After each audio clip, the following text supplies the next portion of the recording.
go on, but every time, you see, mawaqitul linnas, we have a special time. We are literally few moments away, few hours away, maybe less than 24 hours or so, or 24 hours from Ramadan. And the crescent, Allah subhanahu wa ta'ala has defined this for us. We're there, brothers and sisters.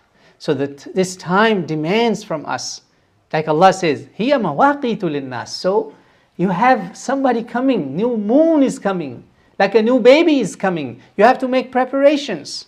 You have a guest coming. You have a daif coming, who's going to be here for a very short time. And you may never ever see this guest again, because no one is guaranteed how long we're going to live. In fact, none of us is guaranteed that we will be alive until the witnessing of this Ramadan, brothers and sisters.